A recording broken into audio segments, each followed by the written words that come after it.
शामदीद कहता हूँ news cafe में और उम्मीद करता हूँ कि आप सब खैरियत से हैं। आज के दिन का एक अच्छा सा आगाज़ भी कर चुके हैं। आज हम भी अपने प्रोग्राम को बाकायदा आगाज़ करते हैं और आगाज़ में आपको पता है कि एक बहुत ही एक अहम सेगमेंट होता है जो हम प्रोग्राम में शामिल करते हैं, उससे हमें बड़ी एक दिली तौर पे तस्कीन पहुंच जाती है। तिब नबी सल्लल्लाहु अलैहि वसल्लम के सुनहरी उसूलों के हवाले से हम रोज़ाना किसी एक मौजू के बारे में मुफीद मालूमात जो है वो आप दोस्तों को फराहम करते हैं। तो आज हम जिस हवाले से बात करने वाले हैं वो है मुंह का अल्सर। तो देखते हैं तिब नबी में इसका क्या इलाज मौजूद है। आइए।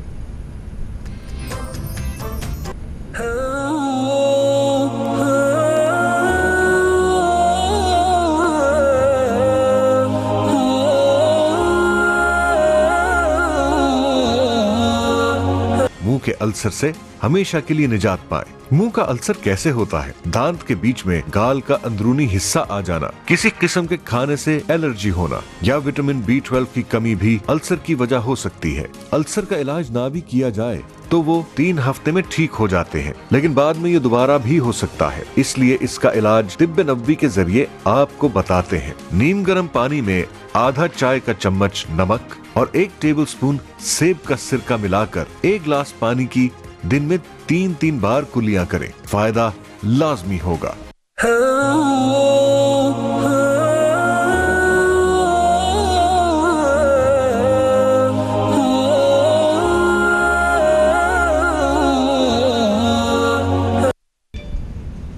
जी दोस्तों, आज 31 मई है और 31 मई के हवाले से अगर देखा जाए तो दुनिया भर में आज तंबाकू नोशी से निजात के हवाले से दिन मनाया जा रहा है।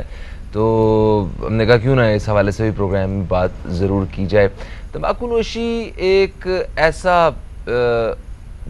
एक मसला है कि जो सोसाइटी में दिन ब दिन जो है वो बढ़ता जा रहा है और इसकी रोकथाम के हवाले से जितनी कोशिशें की जा रही हैं वो बहुत कम हैं, क्योंकि इस 7.25 अरब इंसानों की इस दुनिया में 1 अरब और 10 करोड़ से ज़ायद लोग ऐसे हैं जो तंबाकू नोशी की लत में मुब्तला हैं और हर साल कोई 50 लाख के करीब जो अमवात होती हैं उसकी वजह तंबाकू नोशी होती है। तो ये एक बहुत बड़ी तादाद है। इस पे काबू पाने के लिए हर सतह पे काम करने की ज़रूरत है।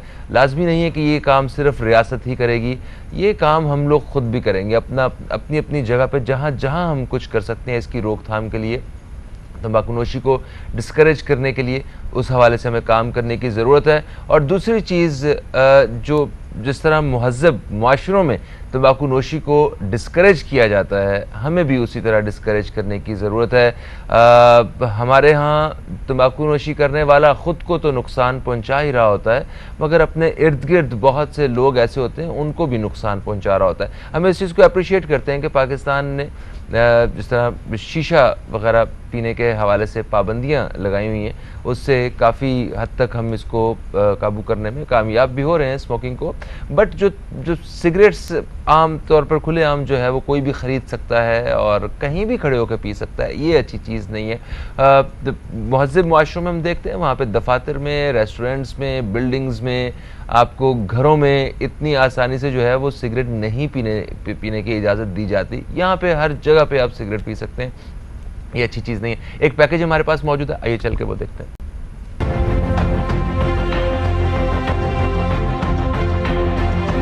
आज पाकिस्तान समेत दुनिया भर में तंबाकू नोशी के खिलाफ दिन मनाया जा रहा है। इस दिन को मनाने का मकसद अवाम में इस बात का शऊर उजागर करना है कि सिगरेट और तंबाकू नोशी सेहत के लिए नुकसानदेह है। बदकिस्मती से दुनिया भर में सिगरेट पीने वालों की तादाद में मुसलसल इजाफा होता जा रहा है। गैर सरकारी एदाद शुमार के मुताबिक सिगरेट पीने वालों में 15 साल से जायद उम्र वाले तकरीबन 39% मर्द और तकरीबन 9% खवातीन शामिल हैं। माहिरीन का कहना है कि सिगरेट नोशी की रोकथाम के लिए हुकूमती इक़दामात अपनी जगह, लेकिन कामयाबी उसी वक्त मुमकिन होगी कि जब शहरी अपनी जिम्मेदारी को भी खुद समझेंगे। आलमी इदारा सेहत की रिपोर्ट के मुताबिक दुनिया भर में सिगरेट और तंबाकू नोशी के बायस हर 6 सेकंड के बाद एक शख्स मौत के मुंह में चला जाता है। एक तहकीक के मुताबिक तंबाकू और इसके धुएं में तकरीबन 4000 केमिकल्स होते हैं जो कैंसर समेत बेशुमार मोहलिक बीमारियों का बायस बनते हैं, जिनमें हाई ब्लड प्रेशर और दिल के अमराज भी शामिल हैं। इंसदाद तंबाकू नोशी के लिए हुकूमत ने कई कदम उठाए हैं ताकि लोग इसके नुकसानात से वाकिफ हो सकें।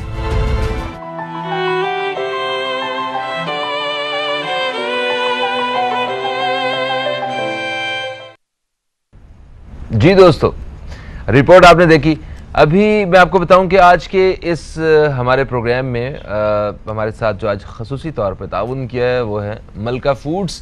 कहते हैं कि लज्जत ने थामा सेहत का हाथ। पाकिस्तान में पहली बार अब रेसिपी मसालों में शामिल किया गया है हिमालयन पिंक सॉल्ट।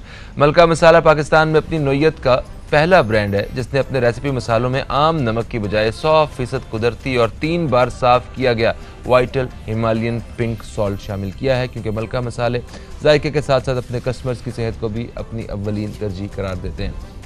हमारे मुल्क में सियासत के जो हालात चल रहे हैं उनसे आप बखूबी वाकिफ़ हैं। अभी कुछ दिन पहले पाकिस्तान भर में जो हालात थे वो उनसे आप वाकिफ़ हैं कि एक लॉन्ग मार्च जो है वो हो रहा था इस्लामाबाद में। इस्लामाबाद तक वो मार्च पहुंचा और उसके बाद 6 दिन की मोहलत दी गई और अभी 4 दिन हो गए, 2 दिन रह गए।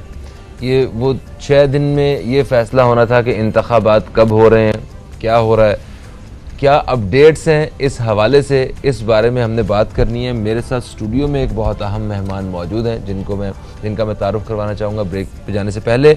मेरे साथ हैं एक तज्ज़ियाकार, एंकर पर्सन, मेरे बड़े अच्छे दोस्त, प्यारे दोस्त हुसैन थीबो। आपको खुशामदीद, अस्सलाम वालेकुम। वालेकुम अस्सलाम सर, बहुत बहुत शुक्रिया आपका, आपने मुझे इनवाइट किया। क्या बात है। हुसैन थीबो साहब जो हैं ये बेसिकली ख़ुद एक प्रोग्राम जो है वो होस्ट कर रहे हैं काफ़ी अरसे से, तो अब मेरे ये एंकर भाई भी हैं तो इनसे ये भी पूछूंगा कि मेहमान की सीट पे बैठ के इतने दिनों बाद कैसा महसूस कर रहे हैं। एक छोटा सा वक्फा है, वक्फे के बाद आपकी खिदमत में हाजिर होते हैं। कहीं मत जाइए, अब तक देखते रहिए न्यूज़ कैफे, देखते रहिए।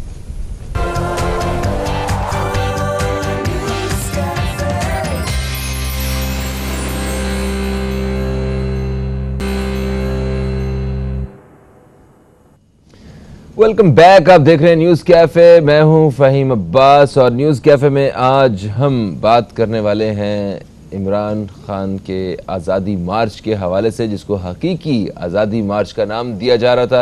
और चंद रोज़ पहले ये एक मार्च इस्लामाबाद की तरफ रवाना हुआ। इस्लामाबाद जाके उन्हें वहाँ पे स्टे करना था और इस मार्च को जारी रखना था, जो ऐसा मुमकिन नहीं हो सका। 6 दिन की मोहलत ली गई और उनमें से कुछ दिन गुजर चुके हैं। 6 दिन के अंदर ये डिसाइड होना था कि इंतखाबात कब होंगे।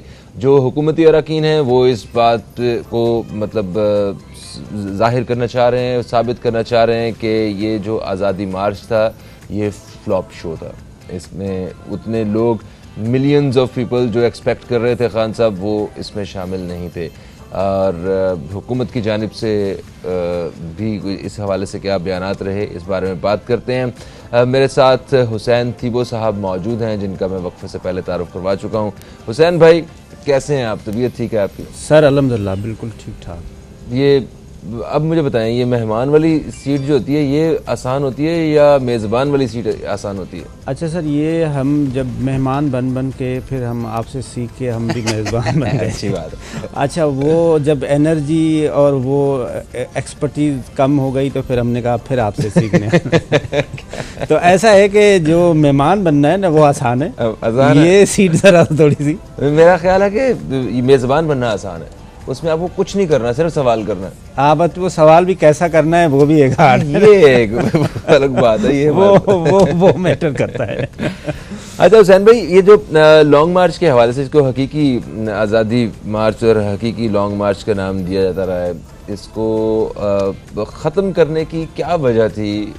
तो कुछ अज़ाइम कुछ और थे और लास्ट मोमेंट पे आके चीज़ें जो हैं वो किसी और तरह नज़र आना शुरू हुई और उन्होंने कहा कि हम 6 दिन की मोहलत देते हैं, तो इंतखाबात का हमें वक्त देते हैं। ये भी अच्छा था, मुल्क में वो इस तरह की सिचुएशन क्रिएट होती। इस पे अपना जी मैं बिल्कुल ज़रूर, अगर मुझे आप इजाज़त दे दें तो मैं तम्बाकू नशी पे 2 लफ्ज़ कहना चाहता हूँ कि माचिस तो नहीं मांगने लगे जो अभी आपने पैकेज चलाया था अच्छा। वो ख़ास तौर पे जो हमारे बच्चों में जो स्कूल्स में आजकल हो रहा है, इस पे बहुत ज़्यादा कंट्रोल करना चाहिए। आप बाकी हर जगह पे हर चीज़ बंद कर लेते हैं, स्कूल वाले हमारे इतना सांस बंद कर लेते हैं, वो इतनी फीसेज और सारी, भाई ये तम्बाकू नशी पे क्यों नहीं सख्ती कर रहे हैं? हाँ, ये सिगरेट और ये बाकी चीज़ें ये असल में बच्चों से शुरू हो रहे हैं। अब आप मेहरबानी करके जो इतने बड़े बड़े स्कूल जिनका इतना बड़ा बड़ा नाम है वो इन चीज़ों पे कंट्रोल करें और उसको स्ट्रिक्टली बैन करें, या तो ये बताएं कि उसमें आपकी कोई मिली भगत है और वो सेल आप कर रहे हैं या कुछ ऐसा है तो वो भी बताएं, या तो इस पे सख्ती से अमल करें कि बच्चे इस तरफ तो एक नहीं आए ना। बिल्कुल सही। और बच्चों में अगर हुआ तो फिर तो आपका पूरा का पूरा मुआशरा फिर आपके नस्लों में चला जाएगा। हाँ। सर अब आते हैं इस आज़ादी मार्च पे। सर पाकिस्तान की तारीख में 2 जमातें थी, वो आती थी, एक तीसरी जमात आई जिसने एक रूम क्रिएट किया और उसको एक चांस मिला और उसने अपनी तकरीबन एक सूबा अलावा बाकी पूरे पाकिस्तान में उनकी गवर्नमेंट थी। होना तो ये चाहिए था कि वो ये साबित करते कि वो डिलीवर करते। उन्होंने जितने स्लोगन किए कि 90 डेज़ में हमने फ़लाँ सूबा बनाना है, हमने इतनी नौकरियां देनी है, हमने इतनी जो है वो घर बनाने हैं, हमने ये लेजिस्लेशन करने हैं, वो सारी चीज़ें कर लेते। लगा ऐसे खान साहब की पूरी हुकूमत में कि बस खान साहब इतने बेताब थे कि मैं किसी तरह से किसी को मैं लटका दूं, जो बादशाहत में हो सकता है, जो जुडिशल सिस्टम में नहीं हो सकता है, उसके लिए आपको कानून साजी करनी पड़ती है, आपको शवाहिद लाने पड़ते हैं। जितने भी केसेस किए वो सारे के सारे इतने जल्दबाजी में थे कि बस इनको किसी तरह से मैं इनको घसीटूं और मैं इनसे पैसे निकालूं, कुछ भी नहीं कर सके। जब कुछ ऐसा तो नहीं था कि जिस तरह हमारे यहाँ जितने भी सियासतदान हजरात हैं, खान साहब को ये लग रहा होगा कि यही वो वक्त है अब मेरी हुकूमत का कि इनको सज़ा दिलवा दी जाए, वरना ये ख़त्म हुई तो ये सारी मेहनत बेकार हो जाएगी, केसेस उन पे ख़त्म हो जाएंगे, वे वापस आके इक़्तिदार में बैठ जाएंगे। कुछ इस तरह की फ्रस्ट्रेशन तो नहीं थी उनमें? सर इसमें ऐसा है ना कि वही लोग तो उनके साथ बैठे हुए थे जिन लोगों को वो सजाएं देने चाह रहे थे, वो उनका खाला का बेटा और उनके मामू का बेटा, और वो पहले खुद उसी चोर पार्टी में थे जहां से वो आए थे, तो वो कैसे करेंगे?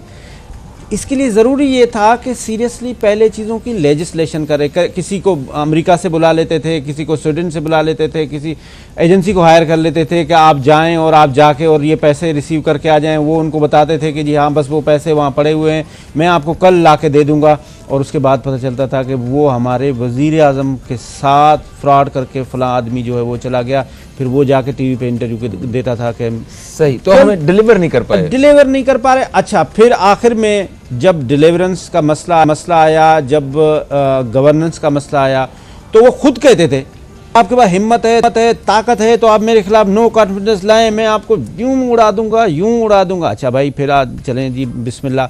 वो नो कॉन्फिडेंस वोट आया। नो कॉन्फिडेंस वोट आने के साथ जो अपोजिशन थी वो एक साथ हो गई। उन्होंने फिर इल्ज़ाम शुरू कर दे दिया, फलाना जानवर नहीं होता, फलाना यूं नहीं होता, फलाना मेरे साथ। भाई हाउस में तो मेंबर की बात है ना। अच्छा, फिर मेंबर वो वहाँ बिक जाता, भाई तो आप कहाँ से लाए थे? तो ये सारी चीज़ें करके आपसे असल तो डिलीवर नहीं हुआ, जिसकी वजह से आपकी हुकूमत चली गई। अब आते हैं कि अब आप क्या चाह रहे हैं। आपने कहा कि आप नो कॉन्फिडेंस वोट लाए, अपोजिशन नो कॉन्फिडेंस वोट लाई, उन्होंने आपको हरा दिया। आप आखिरी दिन तक हर गैर कानूनी काम करने के लिए वज़ीर आज़म साहब बैठे हुए थे, आखिरी घंटे तक। उसके बाद उन्होंने कहा जी सुप्रीम कोर्ट क्यों आ गई, न्यूट्रल क्यों नहीं मेरे साथ आ गए। भाई जो डेमोक्रेसी के नाम से, जो डेमोक्रेसी के उसी रूल ऑफ बिज़नेस उसी तरह से चलेगा। मैं उस वक्त रिपोर्टिंग के लिए ऐवान में था जिस दिन ये सारी चीज़ें हो रही थी। जिस दिन आके फवाद चौधरी साहब ने वो आर्टिकल 5 का रेफरेंस दिया, मैं वहीं था। तो सब लोग कह रहे थे कि क्या पाकिस्तान के साथ मजाक हो रही है। तो जब उनके साथ ये सारी चीज़ें डिलीवर नहीं हुई और ये फेल हो गए खुद, अब आप कौन सी आज़ादी चाह रहे हैं? फिर आप आवाम को धरनों पे लेकर क्या चाह रहे हैं? मतलब अब आप नो कॉन्फिडेंस हो गया। अब आप उनके पास जो भी 12 महीने हैं, 14 महीने हैं, 16 महीने हैं, लेट डू इट। अब आप उनको फंसने दें। आप चाह रहे हैं कि पाकिस्तान के हालात इतने अगर अच्छे हैं तो आपसे तो नहीं डिलीवर हुआ ना उनसे हो रहा है। अच्छा, ये लॉन्ग मार्च ख़त्म करने की वजह क्या थी? सर लॉन्ग मार्च का तो बात ये ना कि पहले तो इसका मेरा ये पर्सनल ओपिनियन है, कोई ज़रूरत नहीं है, कोई लॉजिक नहीं है।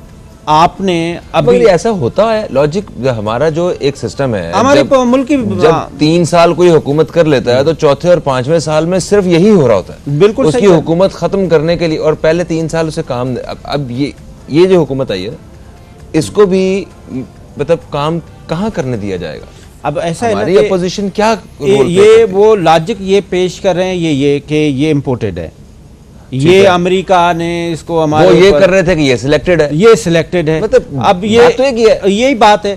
तो अगर हम चाहते हैं कि हमारे मुल्क में अच्छी सियासत हो तो फिर खान साहब भी तो अच्छी सियासत नहीं कर रहे ना। सही है। ये अगर आए हैं तो आप इनको काम करने दें, आप इनका साथ दें और अपनी ज़बरदस्त तरीके से इलेक्शन की तैयारी करें। अगले इलेक्शन आने वाले हैं नेक्स्ट ईयर में ज़बरदस्त किस्म की तैयारी करें और इन सबको हराएं और दोबारा आप बैठें और उन चोरों को आप सजाएं दें। देखिए रोड पे आने से तो आपका इंतशार फैलेगा ना। दूसरी बात यह है कि जो खान साहब के पहले धरने होते थे और जो पहले जलसे होते थे उसमें बहुत ज़्यादा हवाई जहाज़ भी होते थे, वो भी अभी ख़त्म हो गए। बहुत ज़्यादा जो ATM थे वो भी अभी ख़त्म हो गए। और जो उस वक्त उनको कुछ फैसिलिटीज़ भी होती थी जिसके तहत अब ना तो वो आपने देखा कि उनके जो फ्रंट पेज के जो मैनेजर्स थे PTI के वो खुद बाहर नहीं आए। हाँ, ख़वातीन आई, उनके ऊपर जो है वो शेलिंग की और उन्होंने रिस्ट्रिक्ट किया। उनका भी इस वक्त गवर्नमेंट का कहना भी ये है कि आप किस चीज़ के लिए कर रहे हैं। अच्छा हुसैन भाई, मुझे एक वक्फे की तरफ बढ़ना है। वक्फे से वापस आते हैं तो इस पर बात करते हैं। PTI के लीडरान की जो गिरफ्तारियां थी, क्या उनकी वजह से कोई रुकावट पैदा हो सकी? क्या आवाम के जज्बे में कोई कमी आ सकी? या जो दूसरा हुकूमती अरकान जो ये बात साबित करने की कोशिश करते रहे कि ये सारा एक फ्लॉप शो था, ये वाकई ऐसा था? या क्योंकि लाखों की तादाद में लोग आए थे, क्योंकि वो तो अभी भी ऐसा बयान आता है कभी, क्योंकि चंद हज़ार लोग थे, इतनी कुछ 100 गाड़ियाँ थी उन, तो ऐसी तो कोई खैर बात नहीं थी। हम एक वक्फे की तरफ बढ़ रहे हैं, वक्फे से वापस आते हैं तो ज़रा इस हवाले से भी बात करेंगे कि आइंदा की क्या जो है ना वो प्लान होना चाहिए हुकूमत का और अपोजिशन का। एक वक्फे के बाद आपसे मुलाकात होती है।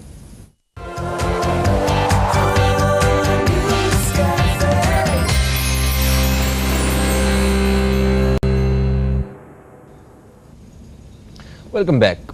आप देख रहे हैं न्यूज़ कैफ़े। मैं हूं फ़हीम अब्बास और न्यूज़ कैफ़े में मेरे साथ हैं जनाब हुसैन थीबो साहब, जिनसे हम बात कर रहे हैं मुल्क की सियासी सूरत हाल के हवाले से, हाल ही में होने वाले हकीकी आज़ादी मार्च के हवाले से। अच्छा, इमरान खान साहब की मकबूलियत में भी क्या कोई आपको कमी देखने को मिली है? उनका क्या स्टेटस नज़र आता है आपको? देखिए सर, बात यह कि इमरान खान साहब आज नहीं, इमरान खान साहब कोई पिछले 30 सालों से हीरो हैं और उनकी जो पॉपुलरिटी है वो ना सिर्फ पाकिस्तान में है, वो पूरी दुनिया में है। वो बरतानिया में भी ऐसे ही जाते थे, वो प्राइम मिनिस्टर नहीं भी होते थे फिर भी ये ऐसे ही चले जाते थे।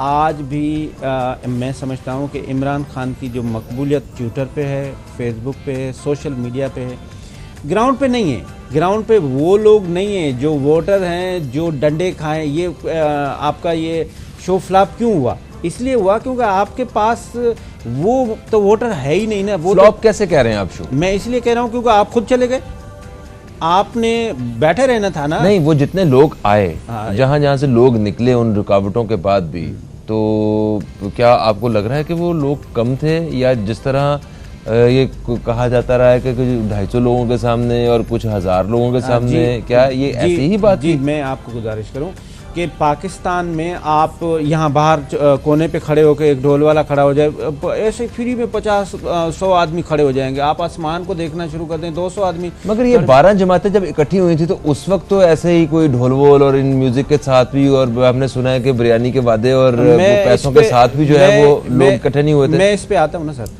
इमरान खान साहब का मसला क्या है? इमरान खान साहब के साथ एक लाइव जो है वो एक कंसर्ट भी चल रहा होता है, उसके साथ आप अबरार लक को यहाँ किसी भी कोने पे बुला लें, आपको 2 लाख आदमी फ्री में आ जाएंगे। वो अबरार लक वो मौलाना साहब की तरफ से आ जाए या वो पीपल्स पार्टी की तरफ से आ जाए, अबरार लक के लिए 2 लाख आदमी आ जाएंगे। तो किसी भी जलसे के लिए, ये यहाँ बिलावल साहब ने जो जलसे किए हैं सिंध में, हाँ, या मरियम नवाज जो करती हैं, या जितने भी लोग जलसे करते हैं, क्या उस पर पैसे नहीं लगते? करोड़ों रुपए लगते हैं। आप उसे अच्छे तरीके से ऑर्गेनाइज करें। आपने जहां आप अपना जो पब्लिक आपके पास बाहर निकली हुई है, उसको आप 8-8 घंटे के लिए, 10-10 घंटे के लिए एंगेज जब रखेंगे खुले आसमान के नीचे, तो उनको कुछ ना कुछ तो आप प्लान करेंगे। नहीं तो उनकी एक बेटर प्लानिंग है कि आपने उनको कैसे नहीं, पहले तो ये है ना कि जो खान साहब का सपोर्टर है उसने ये सोच के गया होता है कि मैं जब निकल रहा हूं तो मैंने वहां जाके वापस घर आना है कि नहीं आना, कब आना है, कितने महीने बाद आना है, वहां जाके एंजॉयमेंट करना है। अच्छा, मेरी फन करना है। हाँ, फन करना है। अच्छा, आप खान के साथ भी देना है क्योंकि ये हमारा हीरो है। उसको ये भी नहीं पता कि ये वोट कैसे होता है, वोट की साइंस क्या है।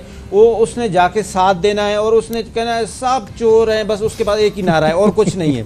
अच्छा, फिर जब वो वहाँ गया, वो आदमी निकला, खवातीन निकली, जब उनके पास ये डंडे बरसे और उन्होंने, जाहिर बात है रियासत ने अपनी रेट तो मेंटेन करनी होती है ना, वो वापस चले गए। उनको ये नहीं बर्दाश्त करना। ये अच्छा, मेरा ओपिनियन है। अच्छा, क्योंकि हुसैन भाई वक्त जो है वो अचानक से कम है हमेशा की तरह जी। तो मुझे ये बताइए कि ये 6 दिन में जो फैसला होना था इंतखाबात का, आपको लगता है कि इंतखाबात की डेट आ जाएगी आज? नहीं, क्यों आ जाएगी? मतलब जरूरत क्या है इस चीज की? वाई आप कोई भी बंदा खड़े होकर कहेगा इंतखाबात करा दे, भाई डेमोक्रेसी कोई भी बंदा नहीं है। हाँ। वो उतरा हुआ वजीर आजम है और उसके साथ जो है मिलियंस ऑफ पीपल हैं जो बाहर सड़कों पे निकलने को तैयार हैं। ऐसे थोड़ी होता।